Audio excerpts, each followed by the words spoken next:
आपल्याला महाराष्ट्रात जनतेचं राज्य राहावं आणि म्हणून आज मी आपल्या सगळ्यांना निमंत्रित केले. अलीकडे महाराष्ट्रात कायदा आणि सुव्यवस्था या संबंधीची चर्चा चालू आहे. नागपूरसारख्या एका महत्त्वाच्या शहराच्यामध्ये वेगळ्या पद्धतीनं बोललं जातं. त्याच्यात काही माहिती घ्यायचा प्रयत्न केला आणि कालचं जे पावसाळी अधिवेशन झालं त्याच्यामध्ये काही प्रश्न आमच्या सरकारच्या मार्फत आणि लोकांनी उपस्थित केले. हे पावसाळी अधिवेशन झालं 2023 त्याच्यामध्ये 1 जानेवारी 2023 ते 31 मे 2023 हा जो 5 महिन्याचा काळ आहे त्याच्यामध्ये राज्यामध्ये किती महिला किंवा मुली बेपत्ता झाल्या याची माहिती मागितली आणि त्याचं उत्तर जे आलं ते 1 जानेवारी 23 ते 31 मे 23 या 5 महिन्याच्या काळात राज्यामध्ये 19,553 तरुणी व महिला बेपत्ता झाल्या. यातील 18 वर्षाच्या खालच्या 1453 मुली आणि 18,100 महिला असा मिळून 19,553 मुली आणि महिला बेपत्ता असल्याचं निवेदन हे प्रसार केलं होतं. माझ्या मते हा आकडा बघितल्याच्या नंतर स्थिती ही अतिशय गंभीर आहे. अपेक्षा करूया की राज्य सरकार आणि गृह खातं याची अत्यंत गांभीर्याने नोंद घेईल आणि आवश्यक अशा प्रकारची खबरदारी आणि उपाययोजना त्यामध्ये करेल. दुसरा एक त्याची चर्चा केली ठिकाणी आहे. कारण मी आता होतो तिथेही तरुण लोकांनी माझी वेळ घेतली आणि एक प्रश्न अत्यंत अभिमान त्यांनी मांडला आणि तो म्हणजे शासकीय वस्ती ही पंचायत सिस्टीमची घेण्याचा निर्णय हा राज्य सरकारने घेतलेला आहे. त्याच्यामध्ये जे मला शिष्टमंडळ भेटलं आणि त्यांनी जे काही मुद्दे मांडले ते माझ्या मते महत्त्वाचे आहेत. एक आता उदाहरणार्थ पोलीस दलामध्ये कंत्राटी पद्धतीने भरती करण्याचा निर्णय गृह खात्याने घेतला. त्याचे देखणं आवश्यक आहे. ही भरती 11 महिन्यासाठी असल्यामुळं सदर कर्मचाऱ्यांना 11 महिन्याच्या नंतर रोजगाराचा प्रश्न निर्माण होईल. कंत्राटी पद्धतीचा कार्यकाळ हा 11 महिन्याचाच असल्यामुळं त्याच्या ज्या जबाबदाऱ्या सोपवल्या जातील त्या कशा काढल्या जातील हा एक प्रश्न आहे. आणि विशेषतः संबंधित कर्मचाऱ्यांना कायदा सुव्यवस्था, गर्दी नियंत्रण, पोलीस कायदे याविषयीचं ज्ञान आणि प्रशिक्षण याची व्यवस्था करणं आवश्यक आहे. आणि अडचण प्रशिक्षित करण्यासाठी कर्मचारी कायदा सुव्यवस्थेच्या दृष्टीनं माझ्या मते चिंतेची बाब ही होईल आणि हे करणं काही योग्य नाही. त्याच्याशिवाय राज्यामध्ये होमगार्ड, नागरी संरक्षण ही यंत्रणा आहे आणि ते काम करतात. आवश्यकता ही भासणार नाही. आणि म्हणून कंत्राटी पद्धतीच्या ऐवजी कायमस्वरूपाची भरती ही करण्यात यावी. आणि भरतीची प्रक्रिया मला आठवते, आधार भरती आता हयात नाही, पण ते गृहमंत्री असताना त्यांनी अत्यंत पारदर्शक पद्धतीनं भरती प्रक्रिया केली होती. ती पद्धत पुढे चालू ठेवावी.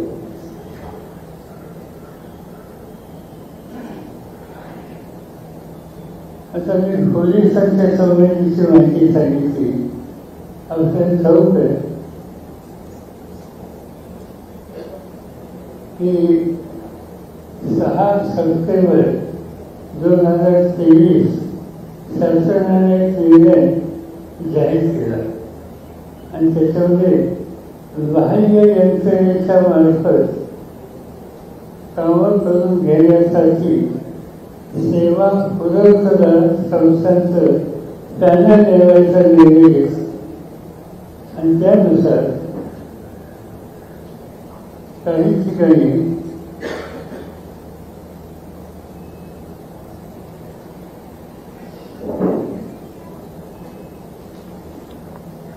लोकांची भरती ही करण्याच्या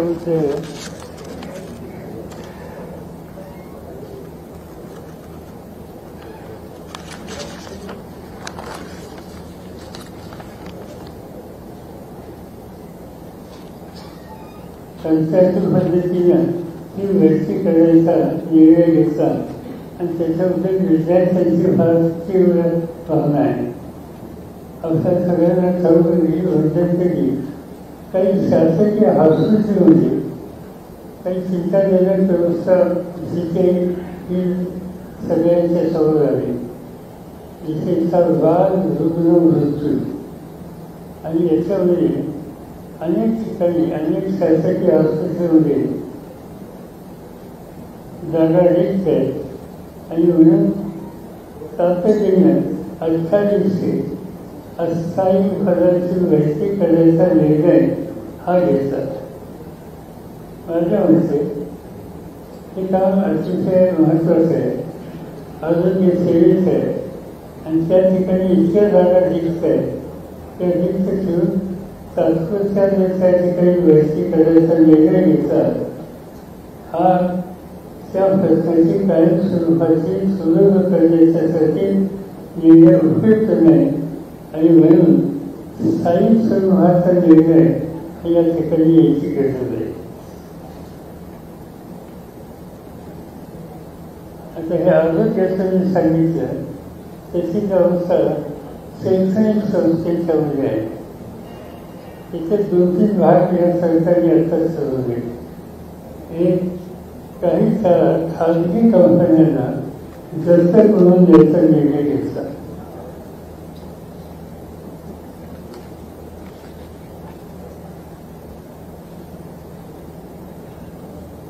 इथे शिक्षकांची नेमणूक ही कंत्राटी पद्धतीनं बऱ्याच वेळा निर्णय घेतलेला आहे. आणि माझ्या मते याच्यामुळे शिक्षणाच्या दर्जावर निर्देश होईल. आणि शिक्षक संघटना ज्या आहेत त्या सगळ्यांनी या प्रश्नाच्या संबंधी अत्यंत तीव्र नाराजी ही व्यक्त केली. आम्हाला लोकांच्याकडे त्यांची काही निवेदन आली, ज्याचा विचार हा राज्य सरकारला आज न उद्या तातडीने करावा लागणार आहे. तर हे करत असताना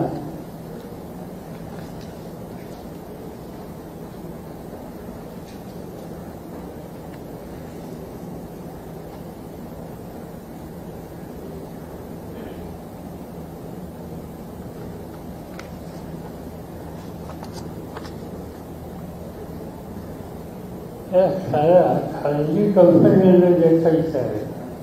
आणि अपेक्षा आहे CSR फंडातून त्या शाळेचा भौतिक विकास हा करायचा निर्णय राज्य सरकारने घेतलेला आहे. त्याच्यामध्ये ज्या कंपनीने शाळा दत्तक घेतली त्या शाळेला कोणतेही नाव द्यायची मुभा जसं घेणाऱ्यांना आहे. तसंच एखादी कंपनी ही शाळा चालत घेत असते तर शाळेच्या कारभारात हस्तक्षेप करायची त्यांना संधी मिळेल. त्याबरोबर अनेक शाळा अशा आहेत की ज्या ठिकाणी सरकारची जमीन आहे, इमारत बांधलेली आहे, काही सुविधा आहेत त्या ठिकाणी, ही शासकीय संपत्ती आहे. ह्याचं प्रदूषण या खाजगी लोकांच्याकडे गेलं तर वैयक्तिक कामाच्यासाठी या संपत्तीचा उपयोग हा करणं शक्यता आहे, ते काही नाही म्हणता येत नाही. आणि एक उदाहरण असता तुमच्या गमतीचं माहिती देतो की नाशिक जिल्ह्यामध्ये एक कंपनी आहे. नाशिक जिल्हा तुम्हाला सांगते डाळिंब आणि द्राक्ष याचं उत्पादन फार करतो. आणि नाशिक जिल्ह्यामध्ये जवळपास 15 का 16 डिस्टिलरी आहेत. आणि त्यांनी एक शाळा चालवायला घेतली. ती जी चालवायला त्यांनी घेतली ते मद्य निर्मिती करतात. मद्य निर्मिती करण्याच्या कंपनीनं ही शाळा दत्तक घेतली आणि तिथे एक कार्यक्रम केला. तो कार्यक्रम गौतमी पाटील कोण आहे खाली अत्यंत लोकप्रिय आहे, तर त्यांच्या नृत्याचा कार्यक्रम त्या ठिकाणी. त्यामुळं शासकीय शाळा अशा कामाच्यासाठी त्याचा इन्फ्रास्ट्रक्चर किंवा काही वापरायचा निर्णय त्या ठिकाणी होत असेल त्याची गोष्ट माझ्या मते अत्यंत चिंतेची आहे.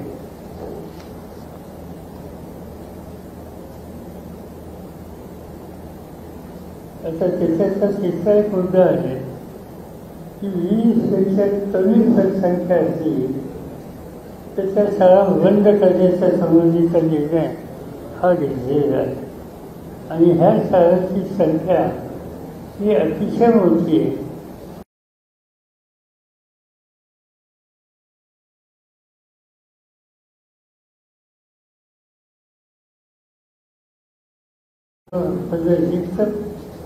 त्याच्यानंतर 20पेक्षा जास्त विद्यार्थी कमी विद्यार्थी जिथं असतील तिथं समायोजनाचा अर्थ एका शाळेत विद्यार्थी कमी असतील तर जवळपास 3-4 महिन्यात दुसरी शाळा असेल तर ती कमी असलेली मुलं त्या दुसऱ्या ठिकाणी पाठवायची आणि एक शाळा बंद करायची. याच्यामुळं विशेषतः मुलींना 3 मैल 4 मैल हे चालत शाळेच्यासाठी जावं लागेल. आणि या मुली प्राथमिक शिक्षणाचे आहेत, 4थी 5वी 3री या वर्गाचे आहेत. आणि त्यामुळं हा निर्णय अत्यंत घातक आहे. म्हणजे या महाराष्ट्रामध्ये मुलींच्या शिक्षणासाठी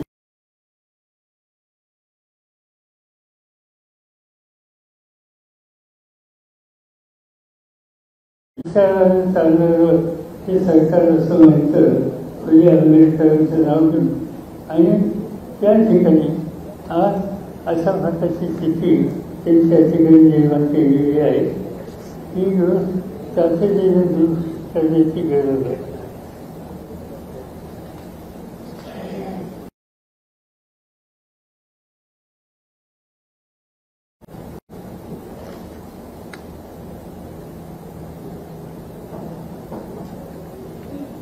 आता हे जे मी जे मुद्दे सांगितले त्या सगळ्यांची जी.आर हे मी तयार केलेली आहे. त्या सगळ्यांची जी.आर ही जाहीर झालेली आहे.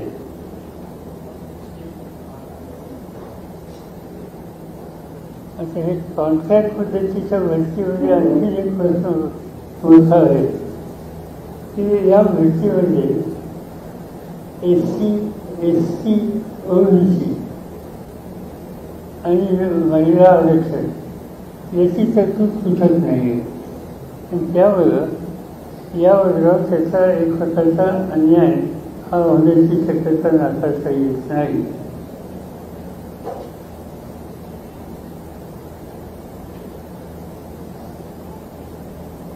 याच्या बाहेरचा एक प्रश्न आहे. एक आमच्या पक्षाचे खासदार आहेत त्याच्यावर पाहिजे हे लक्षद्वीपचे खासदार आहेत, पण तरी त्यांच्या विरुद्ध कोणता हायकोर्टाचा निर्णय लागला आणि त्यांचं सदस्यत्व निर्णय लागल्याच्या नंतर 24 तासामध्ये पार्लमेंटने म्हणजे संसदेमध्ये रद्द केले गेले. गेल्या आठवड्यामध्ये सुप्रीम कोर्टानं हा निर्णय रद्द ठरवला आणि फैजल यांची लोकसभेची जागा अबाधित ठेवली. हा निर्णय कालच्या सोमवारी झाला. आज शुक्रवार आहे, तर सोमवार ते शुक्रवार या काळामध्ये पार्लमेंटचा हा निर्णय सादर केल्यानंतर सुद्धा त्यांना रिइन्स्टेट केलेलं नाही. त्यांना कमी करण्याचा निर्णय 24 तासात केला आणि या 5 दिवसामध्ये रिइन्स्टेट करण्याचा निर्णय हा त्या ठिकाणी घेतलेला नाही. ही व्यवस्था त्याच्याबद्दलची आहे. हे मुद्दा मी या ठिकाणी सांगू इच्छितो. याशिवाय इथे काही मुद्दे आहेत, पण मी काही सगळ्यांच्या खोलात जात नाही.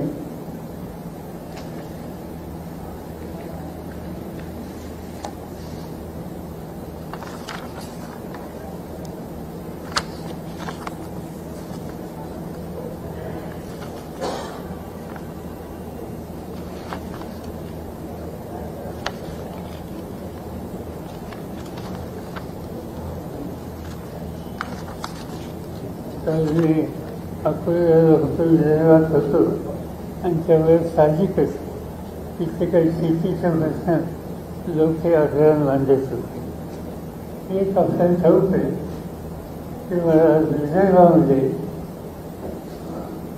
हॉर्टिकल्चरचं सगळ्यात महत्त्वाचं पीक हे ऑरेंजेस आहे, संत्र्याचं आहे. आणि आपली संत्री ही बांगलादेशला जातात. मोठा आपला ग्राहक बांगलादेश आणि बांगलादेशने आयात शुल्क ही 60% वाढवली, 60%. आणि त्याच्यामुळं आज या संत्रा उत्पादकांना मार्केटिंगच्या दृष्टीनं अतिशय खर्च निर्माण झाला. बांगलादेशचं म्हणणं असं आहे की ही वाद आली की आम्ही काय आजच करतो असं नाही.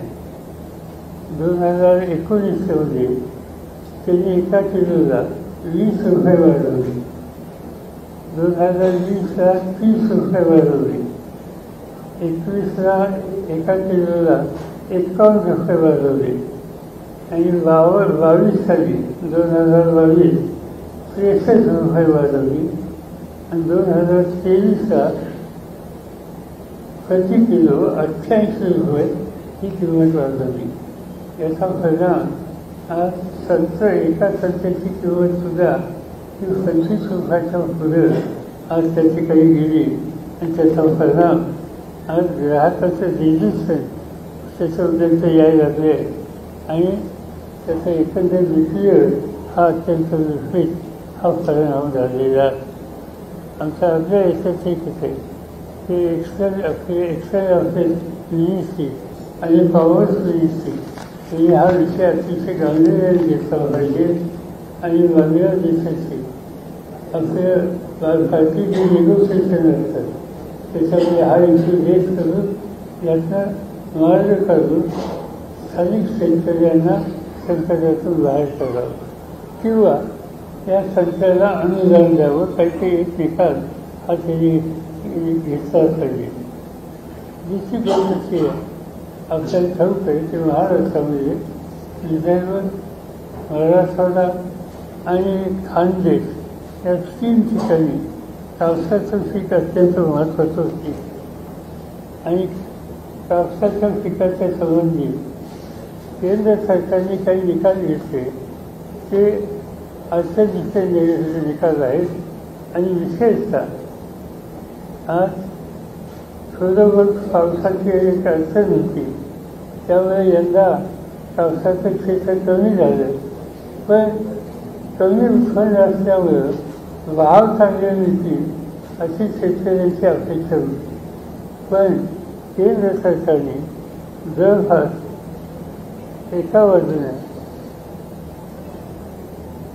निर्यातीचा विचार लक्ष घालतं, तसंच आयात करणारा त्यांनी अतिशय सवलती दिल्या आणि ते आयात करणारा सवलती दिल्यामुळं बाहेरचा कापूस हा या ठिकाणी आला आणि त्याचा परिणाम आज म्हणजे 16 लाख गाठी 22-23 आयात केल्या आणि त्यामुळं जे भाव आहेत ते 7,000 रुपयाच्या वर गेले नाही. त्याचा उत्पादन खर्च हा जवळपास तेवढाच आहे आणि तो उत्पादन खर्चसुद्धा निघत नाही. ही आज तिथल्या कापूस उत्पादकांची तक्रार आहे. त्यांचं म्हणणं असं आहे की केंद्र सरकारने कमीत कमी 12,000 रुपयाचे भाव आम्हाला मिळेल अशा प्रकारचा निर्णय कापसाच्या बाबतीत घ्यायची आवश्यकता आहे.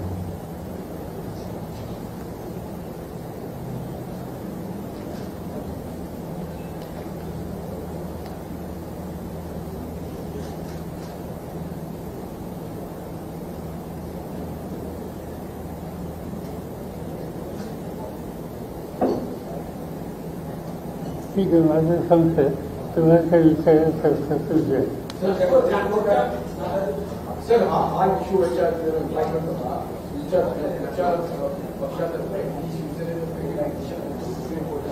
about the disqualification. आता जजमेंट झालं आहे. इंटरेस्टिंगली सुप्रीम कोर्टाच्या डिव्हिजन बेंचने सांगितलेलं आहे की स्पीकरनी जास्तीत जास्त वेळ न घालवता त्यांनी लवकरात लवकर करावं, नाही तर we expect that within 2 months advocate जनरलची मदत घ्या, दुसऱ्या कोणाची मदत घ्या, ह्याच्या संदर्भात लवकर निर्णय घ्यावा. How do you see this? Is it a time binding exercise? आम्ही सुप्रीम कोर्टात गेलेलो होतो आणि सुप्रीम कोर्टात जायचा आमचा आग्रह हा होता की आमचं एक ऑब्झर्वेशन असेल की विलंब लावला जातो इथं निर्णय घ्यायला, आणि म्हणून आम्ही सुप्रीम कोर्टात गेलो होतो. आज आमची मॅटर येणार होती 11 वाजता. मला माहिती नाही पुढे काय झालं. कपिल सिब्बल हे आमच्या वतीनं त्या ठिकाणी हजर झाले होते आणि आमच्या वतीनं सुप्रिया सुळे आणि जितेंद्र आव्हाड या दोघांची उपस्थिती त्या ठिकाणी आम्ही ठेवली होती. अंतिम निर्णय काय झाला याची मला माहिती नाही, पण आमचा आग्रह हा होता कोर्टात की डायरेक्शन खाली द्यायची गरज आहे की एका विशिष्ट काळात हा निर्णय झाला पाहिजे, नियम लावून चालणार नाही. आणि तशीच भूमिका शिवसेनेची सुद्धा होती. निर्णय आला काय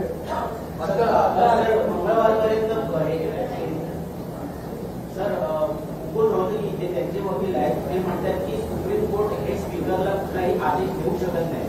अशा परिस्थितीमध्ये कोर्टाने सीबीआयने म्हटलेलं आहे की या केसमध्ये आम्ही प्रिएम्प्टरी त्यांना विचारू शकतो की किती दिवसात तुम्ही निर्णय देणार आहात. त्यांना आता ते सांगावं लागणार आहे. ठीक आहे, बरोबर. तुम्ही कंत्राटी भरतीचा विषय काढत असता. कंत्राटी भरती ही फक्त आता महायुतीच्या सरकारमध्ये सुरू झाली का? कारण की हा कंत्राटी भरती म्हणून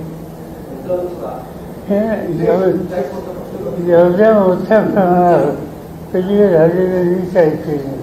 हा म्हणजे कधी कधी इमर्जन्सी म्हणून काही लोक घ्यायची पद्धत होती किंवा घेतली असती, पण हजारो पदं एकदम या पद्धतीने बसायची आणि ती 11 महिन्यासाठी भरायची. आणि सॅलिडिटी नाही हो, 11 महिन्याच्या नंतर करायचं काय हा प्रश्न आहे. काम केलेलं आहे. तुमचं असं होतं की यापूर्वी सुद्धा कंत्राटी होत होती, कॉन्ट्रॅक्ट रिव्ह्यू पॉलिसीचं धोरण होतं. दुसरं शासनाच्या वतीने असं एक सांगायचं की आमची पॅनल जी एमपीसी किंवा इतर यंत्रणांच्या बाबतीत पूर्णवेळी भरती आहे ती देखील सुरू आहे.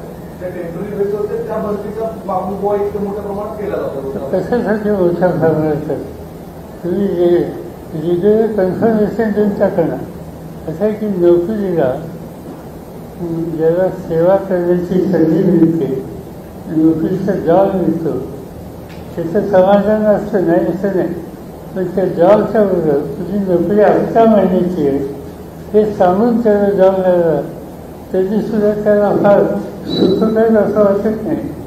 त्याच्यामध्ये कन्फर्मेशन हा अत्यंत महत्त्वाचा भाग आहे. आणि दुसरी गोष्ट अशी की नोकऱ्यांच्यामध्ये आपण काही घटकांना आरक्षण दिले, त्याच्यामध्ये आरक्षणच नाही की फुलसेल. म्हणजे एखाद्या वेळी इमर्जन्सी म्हणून काही केलं तर हे समजू शकतो, पण शेकडो जागा भरत असताना तिथं आरक्षण नाही ही भूमिका ठेवून निर्णय घेतले तर ते योग्य नाही. सर, तुम्ही नागपूरच्या कायदा आणि सुव्यवस्थेचा प्रश्न निर्माण केला. नागपूर संदर्भात कायदा आणि सुव्यवस्थेचा प्रश्न तुम्ही निर्माण केला. परवा महिला मेळावा झाला होता, त्यावेळेला महिला बसतीकरण असं म्हटलं होतं. नाशिकमध्ये ड्रग्सचं प्रमाण प्रचंड प्रमाणात वाढलंय. पुण्यामध्ये सध्या ड्रग्स प्रकरणावर प्रचंड प्रमाणामध्ये हालचाल सुरू आहे. अजून काय आरोपी सापडलेला नाहीये. एकंदरीतच नाशिकचे पालकमंत्र्यांचा त्याच्यामध्ये हात आहे का अशी देखील विरोधकांची मला होत आहे. महाराष्ट्रामध्ये सध्या याचं सगळं मोठ्या प्रमाणात असे काही ड्रग्सच्या संबंधी नाशिक आणि पुण्याचं जे काही रिपोर्ट आले ते अतिशय चिंताजनक आहे. आता त्याच्यात कुणाचा हात होता का नव्हता, कुणाचं संरक्षण कुणी दिलं याची औपचारिक माहिती माझ्याकडे नाही आहे, त्यामुळे मी काही त्याच्यावर भाष्य करत नाही. पण ही गोष्ट खरी आहे की याचं प्रमाण वाढतं आहे आणि याची नोंद ही डोळ्यांनी आणि विशेषतः गृहकर्त्यांनी गांभीर्याने घेतली पाहिजे. सर, आता सुप्रीम कोर्टात सुनावणी सुरू आहे, पण सीबीआय चंद्रचूड म्हणतात की खरं तर त्यांनी या संपूर्ण अध्यक्षांच्या कारवाईच्या संदर्भात नाराजी व्यक्त केलेली आहे आणि अध्यक्ष कुठेतरी वेळ काढूपणा करतात म्हणून स्वतः आता सुप्रीम कोर्ट या सगळ्या संदर्भात हस्तक्षेप करते. वारंवार या सगळ्या याचिकांच्या संदर्भात सुप्रीम कोर्ट जे आहे ते अध्यक्षांवरती नाराजी दर्शवते. असं आहे की विलंब लावला जातोय हे कारणांशी सगळ्यांच्या समोर स्पष्ट झाले आणि ते स्पष्ट झाले. तिथं जो प्रश्न आमच्या वतीनं आम्ही जो उपस्थित केला तर आम्ही हाच केला की विलंब लावला जातोय, चालत हा चौकशीचा जो काही कार्यक्रम आहे तो कदाचित विधानसभेचा कार्यक्रम संपेपर्यंत चालू राहील अशी चिंता होते. म्हणून आम्ही सुप्रीम कोर्टात जायचा निर्णय घेतला आणि त्याच्यात गांभीर्यानं जाऊन सुप्रीम कोर्टाने घ्यावी अशी अपेक्षा आहे. त्याची घेतली असेल तर मला आनंद आहे. सवाल ये है कि इसी बारे में जिस तरह देशाचा सर हिंदी में ले लेते हैं. सुप्रीम कोर्ट में फिलहाल जो बातचीत चल रही है, बार बार विधानसभा अध्यक्ष राहुल गांधी को अपनी ओर से कहते रहे हैं कि वो कहीं से भी अन्याय नहीं होने देंगे, जितना वक्त उनको चाहिए सुनवाई के लिए उतना वक्त लेंगे ही और कोई भी इंस्टीट्यूशन दूसरे इंस्टीट्यूशन में हस्तक्षेप नहीं कर सकता. लेकिन जिस तरीके सुप्रीम कोर्ट बार बार कह रहा है कि अब वक्त निकाल रहे हैं, वक्त ज्यादा लग रहा है, इस पर आप क्या कहें? बात सीधे एक ही है कि अभी सुप्रीम कोर्ट ने यह कहा है कि आप एक्सप्लेन करो, तो एक्सप्लेन करने की जिम्मेदारी जिनके ऊपर है उन्हें सुप्रीम कोर्ट से बताना होगा कि वह इतनी दीजिए हमसे क्यों इतना दे रहे हैं. ये बातें समझने से इस पर ज़्यादा बोलना ठीक नहीं, मगर सुप्रीम कोर्ट जिस तरह से रिएक्ट होते हैं इससे एक बात सामने आ सकती है कि डेलीवरेसी अवॉइड करने की यहाँ कोई कोशिश है या साजिश है कि नहीं, ऐसे असर का फायदा हो सकती है. और साहब एक बहुत बड़ा मुद्दा आपने आज रखा कि कॉन्ट्रैक्ट पे भर्ती किए जाने का, लेकिन देश के एक ऐसा राज्य भी है उड़ीसा जहाँ के मुख्यमंत्री नवीन पटनायक ने हाल ही में वहाँ के 57,000 कर्मचारियों को सीधे दिवाली की भेंट दी है, सभी को सरकारी नौकरी परमानेंट किया है और ये भी ऐलान किया है कि आगे से उड़ीसा में किसी भी प्रकार की कोई कॉन्ट्रैक्ट भर्ती नहीं की जाएगी. ऐसा लगता नहीं कि देश में नई पहल शुरू है, यहाँ पे भी होना चाहिए. ये बात ऐसी है उड़ीसा गवर्नमेंट ने किया होगा देश के बाकी अन्य स्टेट गवर्नमेंट के सामने उन्होंने एक रास्ता दिखाया है. मुझे लगता है मैं इनका स्वागत करता हूँ.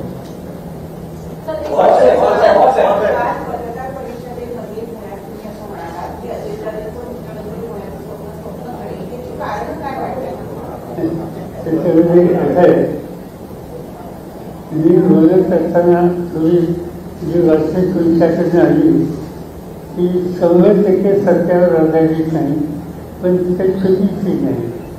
मी असं सांगितलं होतं की कोण मुख्यमंत्री होतं त्या काळचं त्याच्यावरच भाष्य करतो.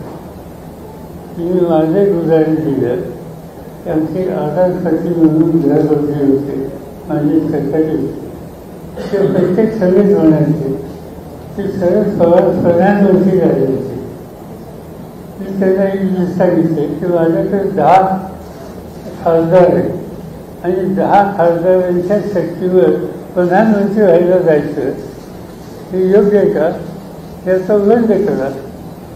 आज महाराष्ट्राच्या विधानसभेत जर कुणाला मुख्यमंत्री यायचं असेल तर कुणाचा अधिकार आहे, पण तो अधिकार लावण्याची इच्छा असताना तिथे 145 आमदार पाहिजे आणि 145 आमदारांची संख्या नसेल किंवा बाकीच्या वृत्तीनं 145 पर्यंत आपण पोचू शकत नसेल तर हे एक दिवा स्वप्न होईल असं वाटत घेतलं. पण या संदर्भात देवेंद्र फडणवीस यांचं अलीकडचे विधान आहे. त्यांनी असं म्हटलं आहे की विधानसभा निवडणुका आणि लोकसभा निवडणुका या मुख्यमंत्री एकनाथ शिंदे यांच्या नेतृत्वाखाली लढवल्या जातील आणि अजित पवारांना जर मुख्यमंत्री करायचं असेल तर 5 वर्षासाठी मुख्यमंत्री करू. त्यांच्यात अंतर्गत काही निर्णय झाले की त्याला मला माहिती नाही. हा भाजपचा निर्णय कदाचित घेतलेला असेल. म्हणजे जसं शिंदेना 40 आमदारांच्या पाठबळावर मुख्यमंत्री केलं गेलं तसं अजित पवार मुख्यमंत्री होऊ शकतात का? मी सांगितलं त्यानंतर त्या 40 शिवाय मुख्यमंत्री होऊ शकत नाही म्हणून त्यांना मुख्यमंत्री केलं.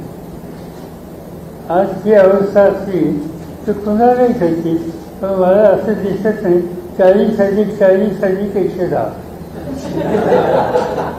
सर, जागतिक उपासनाच्या क्रमांकात भारत जागतिक उपासनाच्या निर्देशकात भारत 111व्या नंबरवर गेला आहे. शाळा बंद होतात, त्या शाळेतून अनेक विद्यार्थ्यांना जो आहे पोषक आहार दिला जातो. तुम्ही कसं बघता आणि हा दावा जो आहे केंद्राने फेटाळला आहे? काही माहिती आमच्याकडे आली की या शाळेच्या शालेय आहार संबंधी काही गंभीर तक्रारी आहेत, पण जी माहिती माझ्याकडे आली की आम्ही ॲसेस करतो, चौकशी करतो. एक 2-3 लोकांची टीम आम्ही करून काही शाळेत पाठवतोय, प्रत्यक्ष पाहणी करतोय आणि त्यानंतर त्याच्यावर वाचन करतो. राज ठाकरेंनी दोन मुद्दा उपस्थित केला आहे. परत एकदा तो प्रश्न ऐरणीवर आलाय. आज एक बैठक झाली त्यांच्या निवासस्थानी, त्याच्यातून काही शर्तींवरती काही मार्ग निघालेले आहे. तुमची कोर्स संदर्भातली भूमिका काय? मला काही माहिती नाही काय झालं. माझ्या ज्ञानात तेवढंच भर पडली की मंत्री कोणाच्या घरी जाऊन चर्चा करून निर्णय घेतो एक नवीन पद्धत झाली, चांगली होती. राज्याचं नेतृत्व केलेलं आहे. याआधी युती सरकार असताना टोलमुक्ती धोरण किंवा टोलमुक्त महाराष्ट्र ही भूमिका मांडली गेली होती. आज खरंच महाराष्ट्र टोलमुक्त होऊ शकतो का? तुम्हाला काय वाटतं? असं आहे की सरकारी ठरवलं तर होऊ शकतं. ही गोष्ट खरी आहे की टोलमुक्त महाराष्ट्र आम्ही करू असं निवडणुकीच्या काळात आश्वासन पूर्वक दिलं. आम्ही काही त्याच्या खोलात गेलो नाही. त्याचं कारण असं आहे की स्टेट गव्हर्नमेंटचे रिसोर्सेस हे कसे जातील, कसे वाढतील याच्याकडे सुद्धा लक्ष द्यावं लागतं. टोल रद्द करा किंवा टोल वाढवा या दोन्ही गोष्टी मी सांगत नाही, पण या अर्थी राज्य सरकार टोल शिवाय काही निर्णय घेण्याचा विचार दिसत असेल तर महाराष्ट्राची आर्थिक ताकद ही प्रचंड वाढलेली दिसते आणि तसा निर्णय त्यांनी घेतला तर त्यामध्ये तक्रार असायचं काही कारण नहीं.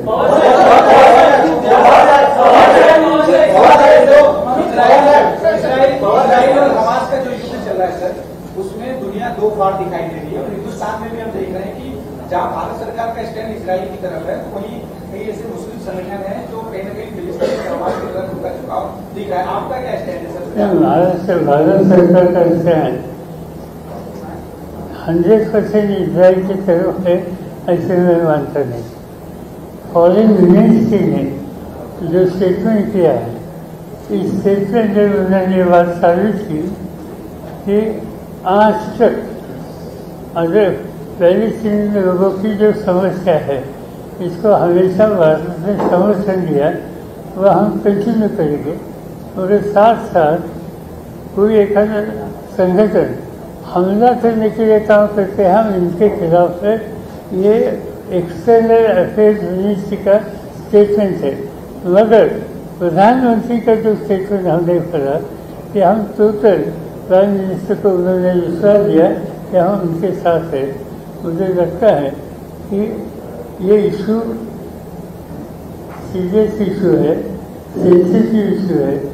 इस इशू के बारे में सोचते समय हम ईरान को नजरअंदाज नहीं कर सकते, अफगानिस्तान का नजरअंदाज नहीं कर सकते, यूएई को नजरअंदाज नहीं कर सकते। गल्फ कंट्रीज के जो बाकी देश है उनकी इसमें भावना क्या है वो भी हम नजरअंदाज नहीं कर सकते। तो बहुत से prime minister is saying that कि wholeheartedly they support Israel, पण on the other hand the EM is talking about आम्ही त्यांच्या पॅलेस्टाईनचं सोडलेलं नाही. So do you feel there is some kind of a contradiction or some pressure is working on that to have such kind of a dual statements by the government? मला सांगता येणार नाही, पण असं statement कधी गव्हर्नमेंटच्या वतीने केलं गेलं नसतं. ते पहिल्यांदाच आहे. हे जाऊन तसे एक भूमिका घेतात आणि त्याची नेहमीची दुसरी भूमिका घेतात.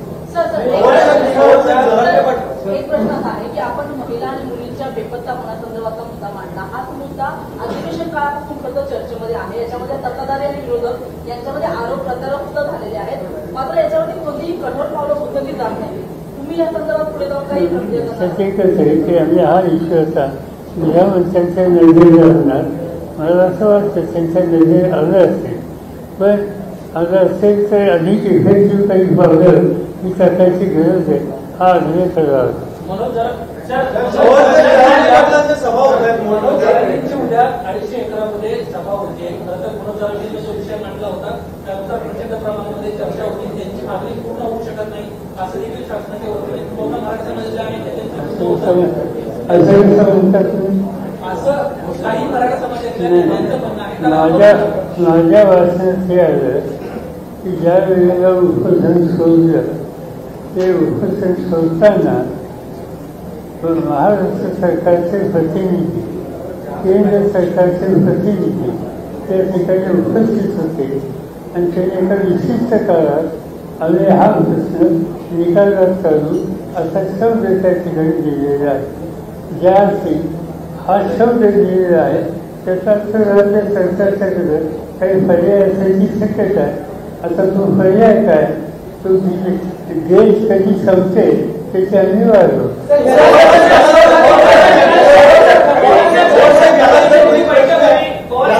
प्रश्न आहे, जरांगे पाटलांच्या ज्या मोठमोठ्या सभा होत आहेत त्याला पैसा कुठून पुरवला जातो असं छगन भुजबळ म्हणतात. कुठेतरी विरोधकांवर अप्रत्यक्षपणे मी काही सांगू शकत असं की त्यांच्या सगळ्या लोक येतात असं दिसतंय. म्हणजे रस्त्याने जाताना सुद्धा या पद्धतीने त्याचं स्वागत केलं जातं आहे आणि जो त्रास त्याच्यात यंगर जनरेशन सहभागी होतोय त्याचा अर्थ त्यांना त्या वर्गाचा पाठिंबा आहे. कुठेतरी मराठा पुन्हा ओबीसी असा वाद घालताना तर पाहायला मिळत नाही का? कारण की ऑडिओ क्लिप व्हायरल झाले, सविस्तर ऑडिओ क्लिप आहे त्यांची. आरक्षण हा गरिबी हटावचा कार्यक्रम नाही असं देखील ते सातत्याने त्यांच्या भाषणामध्ये बोलताना पाहायला मिळतं. असे एखादा म्हणजे जसा एखाद्याच्या स्टेटमेंटचा परिणाम हा राज्यावर होतो, राज्याच्या हितासाठी असतो. अशांच्या स्टेटमेंटची नोंद घ्यायची असते. कुणी काय बोलतो म्हणून त्याची नोंद घ्यायची असं थोडी.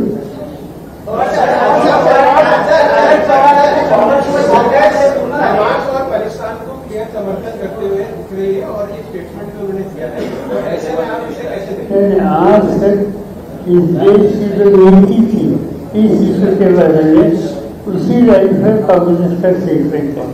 ये नई बात नहीं. अजित पवार 100 दिवस पूर्ण झाले सरकारमध्ये, त्यानंतर त्यांनी एक पत्र, अजित पवारांनी एक जाहीर पत्र समोर आणलेलं आहे. त्याच्यामध्ये त्यांनी म्हटलेलं आहे की कुठल्याही सार्वजनिक जीवनात काम करणाऱ्यांना आपली भूमिका लोकांच्या समोर मांडण्याचा अधिकार आहे आणि त्यामुळे त्यांनी त्याची भूमिका मांडली. The way Prime Minister Narendra Modi is supporting Israel, we have seen Mr. Atal Bihari Vajpayee, late Atal Bihari Vajpayee supporting Palestine in the past. Do you think that he has in fact forgotten what Atal Bihari Vajpayee has said in the past? It's not a question of Atal Bihari Vajpayee alone. India was supporting.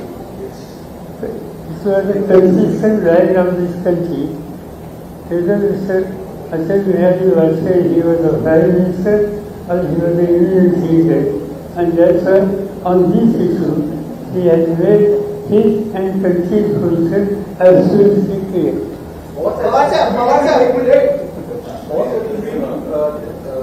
राष्ट्रीय अध्यक्षपदाचा राजीनामा काही महिन्यांपूर्वी दिला होता. 4-5 दिवसानंतर तो परत माघारी घेतला लोकांच्या आग्रहापासून सांगितलं त्यावेळेस. पण मुळात हा मुद्दा की तुम्ही त्यावेळेस भाजपाला सपोर्ट करावा म्हणून परत तुमचा राजीनामा मागे घेतला होता असा ही चर्चा सुरू आहे. तुम्ही काय केली खरं अशा साधी गोष्ट आहे. भाजपाला सपोर्ट करणे ही गोष्ट माझ्या मनात होती, कधीच नव्हती, नाही होणार नाही. पवार साहब, जो इसराइल और पैलेस्टीन की चल रहा है, हिंदुस्तान के बहुत सारे मुस्लिम संगठन जो हैं वो हमास को और पैलेस्टीन को सपोर्ट कर रहे हैं. मुंबई में भी कई मुस्लिम संगठन सपोर्ट कर रहे हैं. उनका कहना है कि इसराइल गलत कर रहा है. इसमें आपकी क्या प्रतिक्रिया है? मैंने साफ कहा आपको कि देश की जो आज तक की जो पॉलिटिकल लाइन है वो लाइन अटल बिहारी वाजपेयी ने निकली थी. और मैंने जो देशों का नाम ले लिया, इन देशों को नजरअंदाज हम नहीं कर सकते.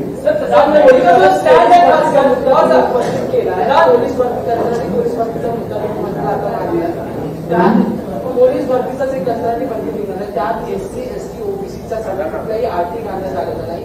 पुन्हा वंचितांना वंचित ठेवण्याचा बाजूचा प्रयत्न. सरळ आहे ना, सरळ हेच आहे. आम्ही विरोध का करतो, त्यासाठी विरोध करतो. प्रधानमंत्री का जो स्टैंड है, खासकर भारत के जो मुस्लिम संगठनों का सेंटीमेंट है, उसकी वजह से लगता है बेचैनी यहाँ के मुसलमानों में भी. सीधी बात है, बाकी संगठन की बात छोड़ो. एक्सटर्नल अफेयर्स मिनिस्ट्री का क्या स्टैंड है? परराष्ट्र खात्यावर वेगळी भूमिका मांडत असेल याचा अर्थ काय समजायचा? असं कधी झालं नसतं.